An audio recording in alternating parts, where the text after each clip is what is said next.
Hi, I'm Jarrett Fuller. Welcome to Scratching the Surface. Before green architecture was trendy, before it was hard to ignore the effects of the climate crisis, and before architects and designers were thinking proactively about their work in relationship to the environment, the great architect and MoMA curator Emilio Ambasz used his platforms to argue for greater ecological consciousness in the architecture and design fields more than 50 years ago. Last year, MoMA launched the Emilio Ambasz Institute for the Joint Study of the Built and Natural Environment as a platform for fostering dialogue, promoting conversation, and facilitating research about the relationship between the built and natural environment, making the interactions between architecture and ecology more visible. Despite its namesake, the Institute is not focused on Ambasz's work, but rather uses his thinking as a springboard to understand these relationships and these issues today. The Institute's inaugural director, Carson Chan, has been thinking about these ideas at every scale over the last decade. Before joining MoMA as the Ambasz director and a member of the Department of Architecture and Design in 2021, Carson worked as an architecture writer, curator, and educator. He is a founding editor of the Current Collective for Architecture, History, and Environment, an online publisher and research platform, and co-founder of Program, a project space and residency program in Berlin that tested disciplinary boundaries of architecture. As a longtime fan of both Emilio Ambasz's work and Carson's work, I was excited to have Carson on the show to talk about the Institute's goals and development and how thinking about the relationship between architecture and the environment forces us to redefine both. We also talk about his work as a writer for publications like 032C, moving from practice to curatorial and critical work, how he thinks about audiences, as well as his fascinating PhD dissertation at Princeton, which focuses on the architecture of public aquariums in the post-war United States. Carson is doing really important work, I think, in foregrounding the environment in the study and discourse of architecture and design. And it was great to hear his thoughts on the evolution of his own work and what he can do now that he's in this position at MoMA. As always, links from the references that we talk about in this episode are available at scratchingthesurface.fm. If you like the show and want to support its ongoing development, you can join us on Patreon for as low as $3 a month.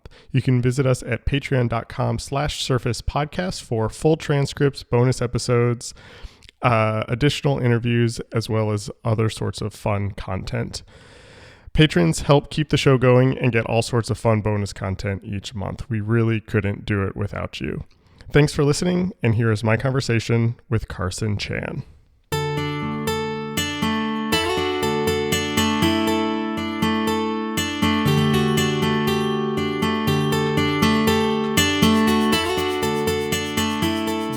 I guess it was last year at this time, became the director of the Emilio Ambasz Institute for the Joint Study of the Built and Natural Environment. Is that the right name? Yeah, it's a mouthful. It's a mouthful, yeah. We don't have an acronym. At MoMA, the Emilio Ambasz Institute for the Joint Study of the Built and Natural Environment. This is sort of a new research kind of curatorial project at MoMA. And to begin, I was wondering if you could sort of talk about what is this institute, and how does it sort of fit into the larger work that MoMA is doing? Well, I mean, what the institute is in many ways still to be defined. You know, as you said, it's only a year old, but you know, it's something. As you said, it's an institute that started at MoMA last year, and it's the brainchild basically of Emilio Ambasz, who was a curator here at MoMA. About 50 years ago. And his work, from the 80s onwards and even a bit before, was really concerned about, how architecture interacted with nature, let's say. And he, likes to talk about, himself as really thinking, before many other people were, about, what he calls green architecture. And so he wanted to start this institute and approached MoMA, and and it started last year, and here I am. And so, yeah, after a year, we've begun to define what it is, but I mean, it's a semi-autonomous entity, let's say, within the museum's architecture and design department, and it's meant to focus on addressing issues concerned with the built and natural environment, specifically the fraught relationship between architecture and the natural world. So, and this could be addressed through normal museum activity like exhibitions, publishing, catalogs, and whatnot, lecture series, discussion series, but also other activities as well. This is maybe a weird question. I did not realize that Emilio was sort of the one who sort of went to MoMA and said, "Hey, I want to do this thing." And I think it's important to note that this is not just like a way to continue talking about his work. It's from what I've seen from the outside, you're very interested in sort of furthering these discussions in a contemporary context. But what's interesting in what you just said is how sort of nebulous this was. And I'm wondering when you came in, what was like the selling point, or how was this described to you as like taking this sort of directorship role? How'd you kind of think about something so nebulous like that? Do you know what I mean? Yeah, yeah. I think that's what attracted me to it. I wouldn't say nebulous, but I would say, I guess, nebulous in the sense that it's, to be defined. Yeah. And that's sort of what attracted me to this role in the first place. MoMA has, let's say, for the last 100 years, been quite a powerful platform in defining how we talk about architecture. Mm-hmm. And I wanted to, my work in the last, let's say, 10 years has been focused on architecture and environment, how architects define environment, let's say, specifically in the US context. And so being in a position that is able to help redefine MoMA's definition of architecture was something that was very attractive to me.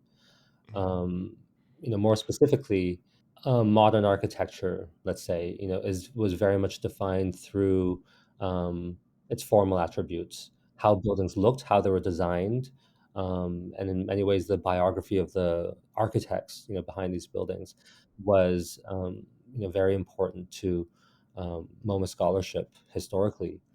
What I wanted to do is to help rethink and redefine architecture as not something that's object based, but much more process based.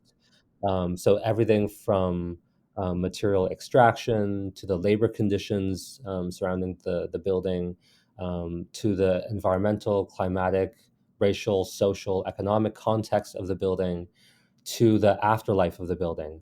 All that is architecture.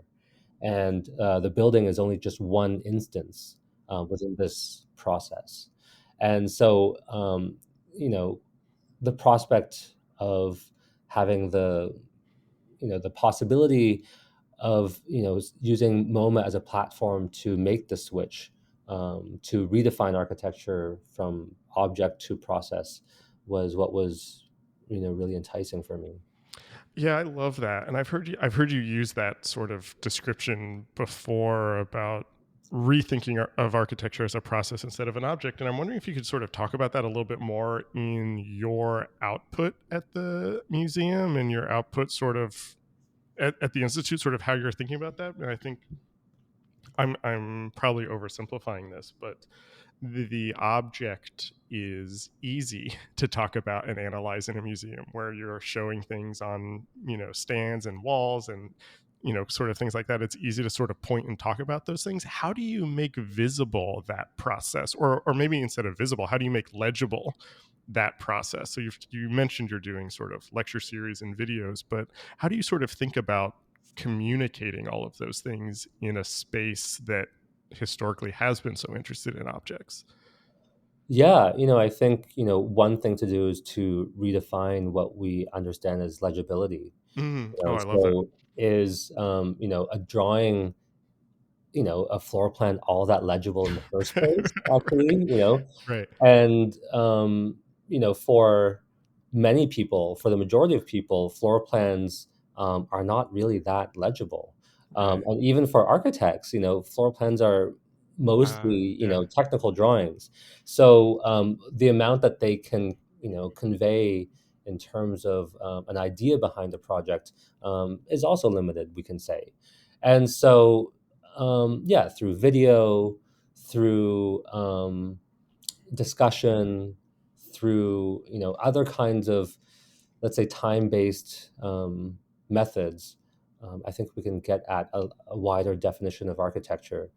I mean, maybe this connects to what I was doing before in Berlin. Um, I co-founded a project Right. space in Berlin called Program, and the idea with that project space, this is between 2006 and 2012, was really to define what is an architecture exhibition. So Mm-hmm. how do we communicate architecture? As you put it. Right.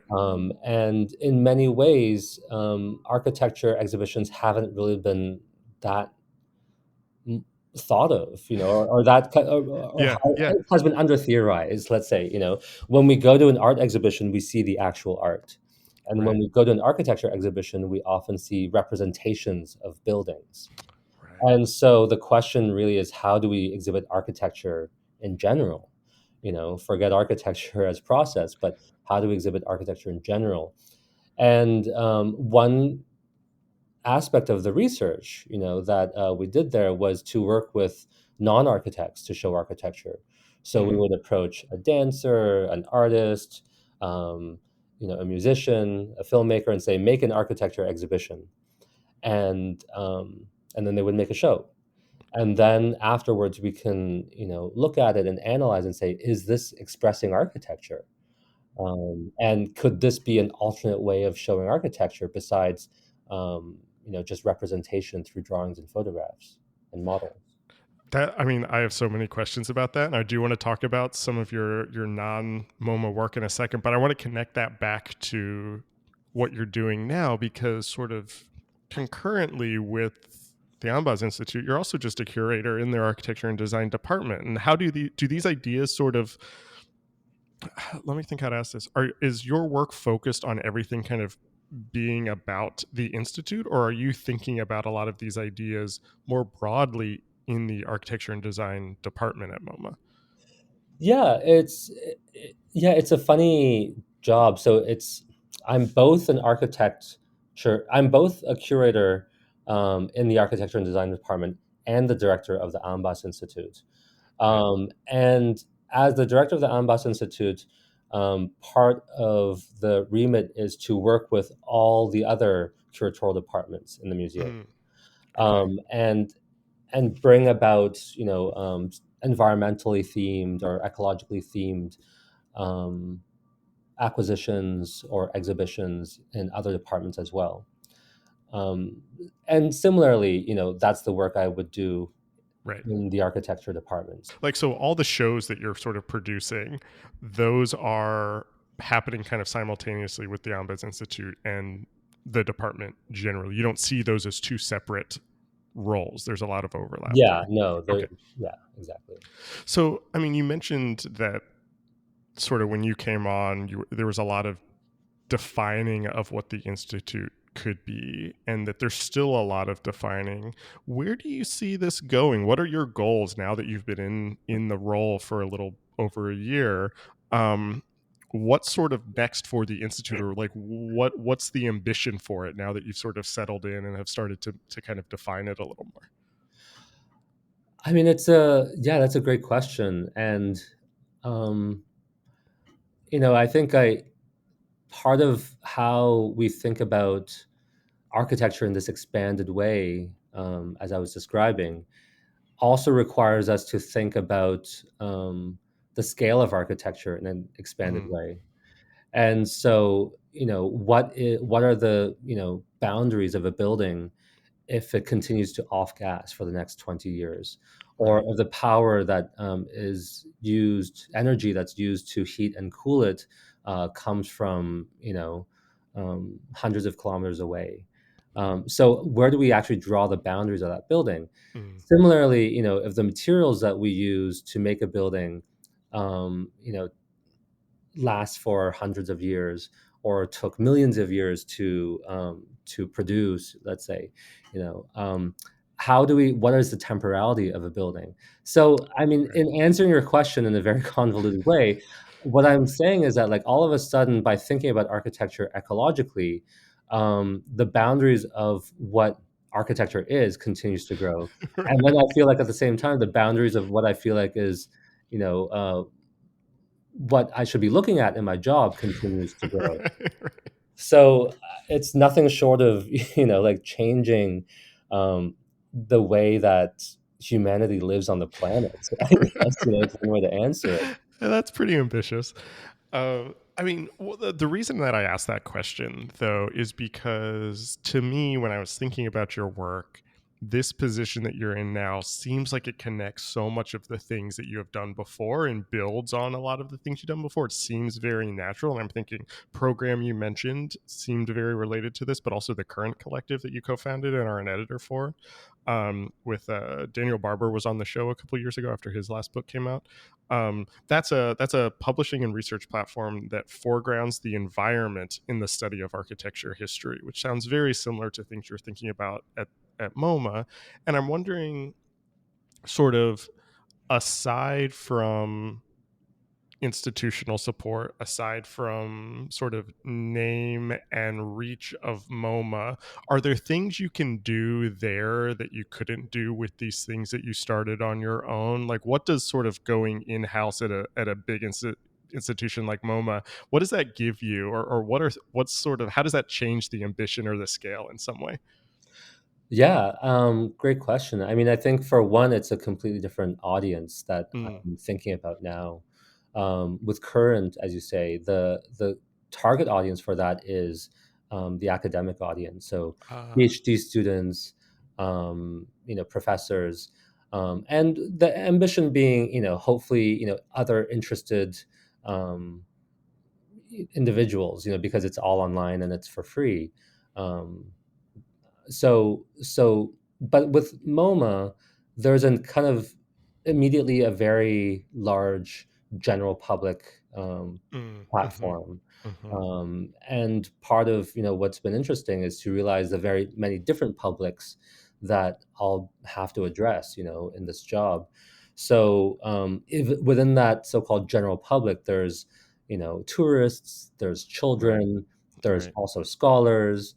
There are people that are very knowledgeable about art history and architecture and all that kind of stuff, and then people that come here to spend time just looking at nice things, let's say. Right, And so right. how do I program, how do I create um, programming to address all of these different audiences?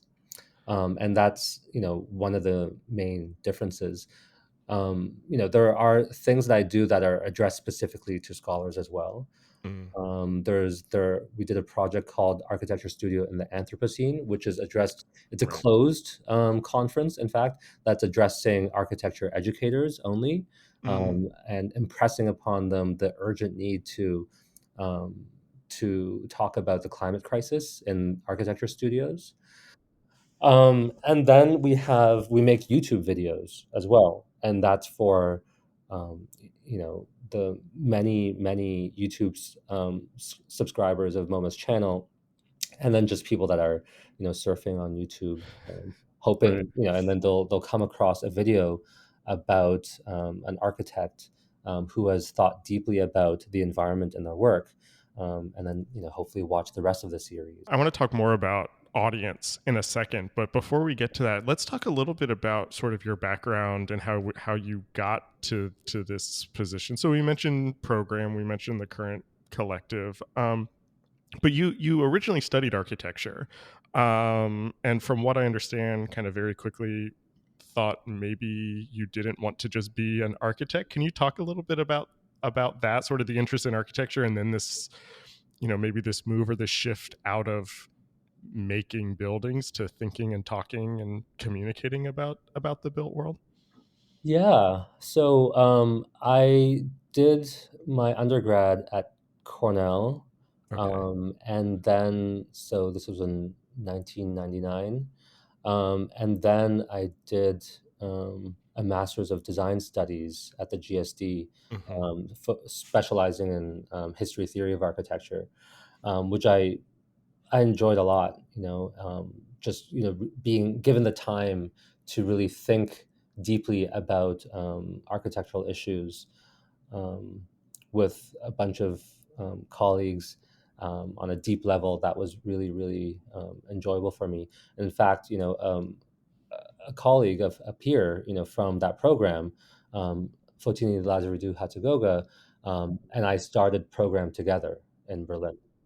And so after that GSD program, I was offered a job in Berlin at Barco Leibinger Architects. So I went there and I, worked in the office. And, you know, and I think I've worked in offices before, but I think the contrast between spending time reading books, going to a library, doing research, and then detailing high rises or something, Yeah. Yeah. um, was such a contrast that I realized that I really wanted to pursue other aspects of architecture when I was there. And during that time, I found a job at the Neue National Gallery, working with Andres Lepik, Mm. who was the architecture curator there at the time. And I started, working with him. So and making exhibitions at the museum. I, I have this like thought that sort of occurred to me when since we've been talking, that I was not planning on asking you, but I kind of want to run this theory by you, because I'm thinking about you talking about wanting to redefine architecture, and sort of this move to redefine architecture from an object to a process, and that echoes a lot of things that I've talked about and written about in graphic design, and I talk about with my students in graphic design, about kind of redefining what graphic design is and can be. And I've also talked about moving it away. Design is both a noun and a verb, and let's think about the verb part more. And like you, I studied graphic design, and then when I got into sort of working as a graphic designer, kind of like, oh, is this, I actually like reading and talking about this more. And it seems to me that people who sort of get into that position, they either leave it and they go do something else, or there's this sort of like move to like, well, let's expand it, let's redefine it, like how can I still make this work. And I don't say that egotistically of like, oh, we can change what architecture is, but I'm wondering if sort of that detailing high rises, did that have some influence on you and this work you're doing now, and kind of wanting to think more expansively? Do you know what I mean? Um, yeah, I see what you mean, but I see them as I see it differently a little Okay. bit, because I think I I really respect, architectural designers and people that Right, right. detail high rises. But I think what I pivoted into was curating and writing. So I didn't necessarily see myself as doing architecture when I was curating and writing, but I was doing those things on the topic of architecture and art. And so that, yeah, I guess allowed me to stay within the material, but doing a different thing. And I Mm, think partially why I'm making that distinction is because I don't think they're interchangeable. Being an architect or being a historian does not mean you're a curator, and vice versa. And I think that slippage, happens um, too often. And I think, just broadly speaking, curating and writing and curating and making architecture, these activities have different ambitions, and they have different, you know, yeah. yeah, I mean, that's so interesting. I love that you said this, because this was exactly what Carson, you knew exactly where I was taking this, because my next question, literally, I'm looking at my notes, is um, are writing and curating types of architecture for you? And it sounds like they're not. It sounds like that they are something different. Yeah, yeah, they're different and they have different skill sets, and one has to develop different skills to, you know, to for those different activities. How do you see that architecture training then? Let me ask it to you in a different way. How does the sort of training as an architect, being maybe perhaps a former architect, it sounds like, do you think that changes how you think about writing and curating? Yeah, I think it does. I think an architectural training or thinking through architecture requires thinking about many things at the same time. Mm. Like a polyphonic choral piece or something. Yeah. So, imagine if you're designing a building, you have to not only, design for the occupants, but also there might be, regulations or permitting, a lot of kind of, yeah, other aspects of that you have to keep in your mind at the same time. And I think Hmm. this kind of keeping many things in one's mind at the same time comes in handy for exhibition making, Right. which in many ways, I think about exhibition making as possibly not making architecture, but being able to test out architectural ideas in much quicker ways than making buildings. Oh, Um, interesting. yeah. So do you approach or do you view your writing work as different than curating, or how do writing and curating fit together for you? Well, they fit together in that they're both about communicating ideas, Mm. but done very differently. Yeah. So is that process differently? Like, is does one lead to the other? Yeah, for some people maybe. Yeah, not for me so much. Oh, I guess, interesting. yeah, when I think through an exhibition, it's really, It is an uh, exhibition. yeah, from the beginning, like how does one enter the space? What do you see? What Yeah. are the sight lines from one object to another? What are the adjacencies between objects? Um, what's the color of the space? What's the temperature of the space? All that. So the space itself, for me is what's interesting for an exhibition. Whereas a text, it's I don't know. I guess you have to seduce people in a different way. So, I mean, maybe, when I studied writing in graduate school, like I said, I came from a graphic design background, and just by chance, my writing professor in graduate school was a former architect.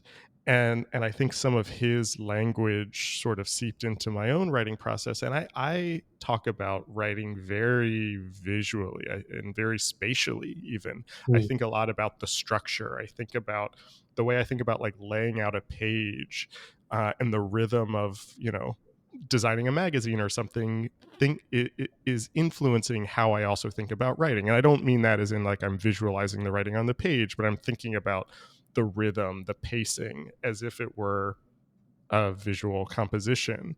Um, and you're talking about that in curating, but it sounds like you don't think about, or the sort of the spatial aspect of writing is not something that you're kind of thinking about. So how do you think about like making the argument in writing versus curating? And I'll tell you that I'm asking this question as somebody who writes a lot and is interested in curating but has not, and so I'm perhaps just right, kind of like right. trying to figure out how to make those connections myself. Well, now that you're asking, I think, and I'm just like, thinking aloud here, Yeah, yeah, that yeah. maybe I'm approaching writing more like, an exhibition, Uh, in the sense that there are elements in there that I know will be in there somehow, but how one gets from one point A to point B, um, you know, doesn't need to be determined to begin with. mm. So in the way that I, imagine people meandering through an exhibition, that's sort of how I think about writing. So I mean, Ah, obviously I was taught, the hamburger method, the thesis, then examples right. and conclusion. But I've been more interested in when I'm able to write in a much more, um, let's say, an evolution of ideas, one Yeah, thing yeah. connecting to another kind of way. So I don't know, maybe that would be an answer that I think about writing more as a kind of meandering through different ideas. And this is maybe a way to kind of come back to the question of audience. And you were earlier talking about just the different audiences at MoMA, and sort of thinking about the tourist versus an architecture educator. And you've written for all sorts of publications. And I'm wondering how that, and you've curated for all sorts of different types of institutions too. How do you think about audience in the shaping of both the content itself and the structure? And I imagine that, you're writing for O32C, that audience is very different than a MoMA audience, which is very different than your Instagram project client, Climate Lockdown. How does audience, or that sort of transfer of ideas change the shape and the tone of what you're communicating, or the tone of the idea. Yeah, I mean, it completely does. I can remember, let's say, um, there's a exhibition I made in Berlin, probably more than 10 years ago now, called Material Worlds. Mm, And that I understood that I was communicating to a very specialized audience of gallery goers and artists, and people that cared about art in Berlin. mm. And so the premise of it, and also the way I selected works for the show, was able to be quite esoteric, and there was, good reception for that. And here at MoMA, yeah, as I said, there's the many different audiences that I'm much more aware of now. And so, for example, for the upcoming exhibition that I'm making now, that will open next September, about the history of environmental thinking and architecture, um, I'm conscious of having, if there's a selection of drawings by Ian McHarg, let's say, I would be conscious of trying to find large ones that are colorful, that would be pleasing for children, let's say, Ah, because oh, interesting. yeah, but at the same time, it should also hold water for the scholars, and That's what I was going to ask. Yeah. exactly, yeah, and there's no shortage of material out there that does all of these things. I yeah, there are some things that, like a document. For example, we're going to be showing Serge Chermayev's Mm. notes on the first environmental design class at GSD from 1953. Oh, wow. So Interesting. these are notes that would be only, probably Right. interesting Right. for scholars, and then other people just won't pay attention. But then so there's a balance between what you have, um, in the exhibition, and hopefully everyone comes away thinking that this was a show that was very had their interests in mind. This is so interesting to me, and I'm not sure how to ask this question. So, like, you think about it as like a full sort of experience where everybody who comes through will get something, but everything individually doesn't need to be for everybody. You know Absolutely. what I'm like. That's what I'm like. I'm interested in, like, this idea of the tourist who just walks through and the architecture educator who walks through, how they both get something. And it's not that the whole exhibition is communicating everything to both of those extremes, but there are ways to relate for both. So the architecture educator isn't walking through thinking like, oh, this is completely, simplified for, this is not for me. Exactly. Yeah. Yeah, that's the ambition anyway. How whether or not it works in reality is another question. I mean, one thing I realize is that you can never anticipate how people will Right. receive something that you exhibit. Right. And it's not a bad thing, but it's just part of how. And I think we should understand this in architecture too. You can't design a building to have people experience it in a very specific way. Everyone will Right. always come out, experiencing it the way they do, and that's fine. And that's also what's really interesting about architecture and exhibitions, or the intersection between these two, is that it's contingent on the subjectivity of the visitor. Right. You you you are a longtime contributor to 032C, the sort of very fascinating and idiosyncratic publication slash fashion brand. And a lot of your writing there is about, or are interviews with people who are maybe not who we would consider architects, or people within sort of the architecture world. You've interviewed David Simon, creator of The Wire, Rick Owens, Kate Blanchett. How does that work sort of connect? Do those conversations sort of connect to this larger critical project of yours, or is there what do you get out of those conversations, or how does that sort of fit into this work? Yeah, I think 032C has been a kind of exercise in training the curiosity muscle, let's say. Mm, mm, So I think I've described it once as a kind of rogue, grad school seminar. Yeah. ended up being some kind of a magazine, and now also a clothing brand. But the idea, Jörg, the founder of the magazine, I think approaches material in that way. Just like things that are fascinating Mm, for him are becomes things that we look at. William Vollmann, novelist, who writes these really long research-based novels, 1,500 page things, mm. became something that Jörg was interested in. So I ended up reading a bunch of these and then interviewing the author. And we devoted, I think, like 50 pages Wow. at the beginning of the magazine to his work and his writing and reprints and all that kind of stuff.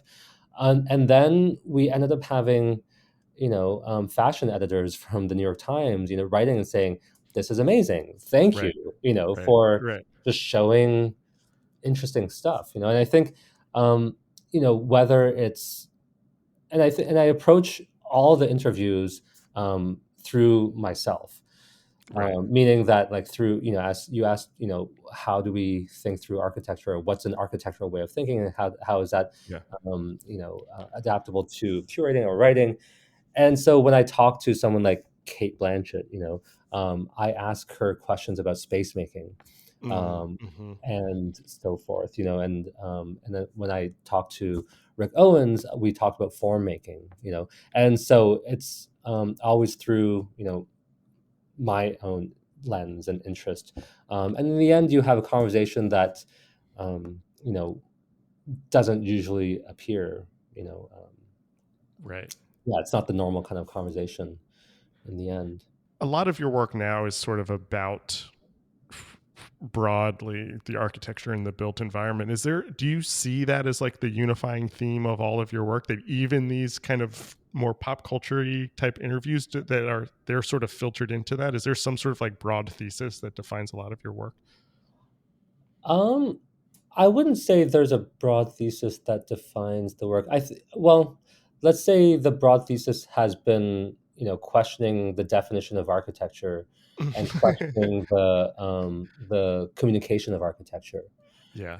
That has been a broad theme, let's say. But now, or in the last 10 years, it's about environment and architecture specifically. And where did the environment part come in, or how did that sort of start? I have a couple of questions as we start to wrap up about sort of your Princeton dissertation and climate generally, but where did that interest, or how did that start to intersect with this kind of larger question of redefining and communicating architecture? Yeah, when I started Princeton 2014, um, I started the PhD program there, Right. and I applied with a topic on the history of 20th century or early 20th century German architecture exhibitions. Mm, Specifically, the Ludwig Hoffmann's exhibitions and okay. buildings. And that's what I was going to work on. And then, you know, at Princeton, I started taking classes in environmental history. uh, And then I got really into that, and kind of, putting it together and thinking that, oh, I mean, in fact, architecture is an environmental discipline itself, right. that in many ways doesn't recognize that fact. Um, and so there was a class there on global histories of environment, and in the end, I ended up writing a paper about aquariums. Right. I had visited a friend who moved to Atlanta, a friend Victoria Camblin, who was working as the chief editor of art papers at the time. And when I went to visit her, we went to the Georgia Aquarium, Mm, and it struck me as this kind of very strange kind of confabulation of things from around the world and different yeah. sectors and categories. It's founded by the owner of Home Depot, and it was built on land that's owned by Coca-Cola. A lot of the fish from around the world were delivered there by FedEx because Home Depot has a relationship with them. Georgia Pacific is a huge funder, and they Okay. make toilet paper, for example.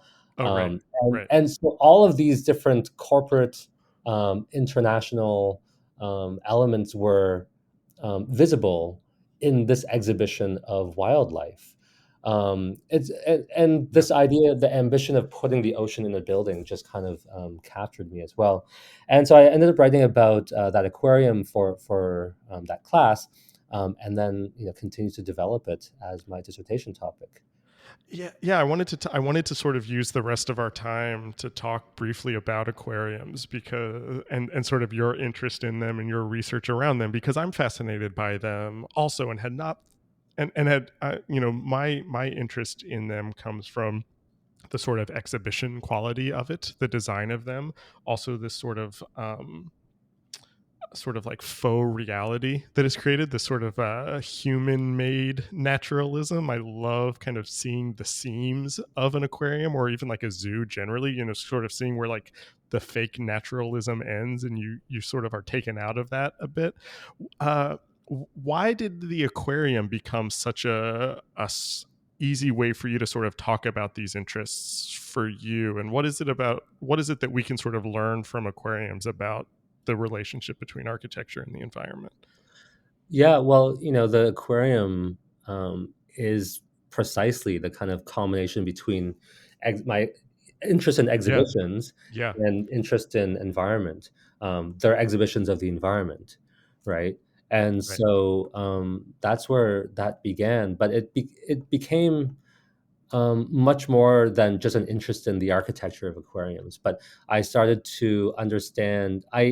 understood the aquarium as, I guess, the theoretical object at the center of the study, and the aquarium became a kind of um, lens to see um, larger ways in Right. which architecture interacts with the so-called natural world. And in many ways, the aquarium, I understand now as a kind of microcosm of the way we view and interact with um, the world ecosystem. And you've talked about or written about aquariums also being sort of tools for geopolitics and sort of soft power, and how does that sort of relate to, how does an aquarium sort of serve government interests in this way also? Well, I guess, yeah, specifically in the mid 20th century, during the Cold War, aquariums and oceanography, more broadly, is a science that required international communication. And so Yes. how do you, have open a line of communication, across the Iron Curtain if you're not supposed to be communicating across the Iron Curtain? Well, Right. oceanography, was one way to do that. And, JFK, made sure to highlight oceanography in his first State of the Union address. And in fact, commissioned um, Roche Dinkerloo and also the Right. Eames office Right. to design, the National Aquarium and Fishery Center, which was going to be right next to the Jefferson Memorial in the center of Washington, Hmm. D.C. So, if you can imagine the world's biggest aquarium next to the memorial for one of the founding fathers, Yeah. that was, the kind of role or the idea of, that this institution would have this kind of geopolitical symbolism. Did you finish the dissertation or are you still working on it? Yeah, I haven't finished the dissertation, Okay. um, but it'll come. And I mean, do you have plans for this to be a book or something? Like, I feel like this research is so broadly appealing. I want this in sort of a book form. Yeah, in fact, I mean, in many ways, you talked about how, the work I was doing before and how it kind of applies to the work I'm doing now. In many ways, the research I'm doing, through the Ambasz Institute, is a continuation of my Yeah. doctoral work too. So, the kind of focus on architecture and environment during the PhD is, exactly the focus on architecture and environment Right. that I'm doing at the museum. Um, Different audience and a wider kind of broader kind of topic. But yeah, that has been great. Yeah. Yeah. So what's next for you? You're a little over a year as director of the Ambasz Institute. You're curating shows. You're working on your dissertation. What are you interested in now, or what's sort of next in your thinking?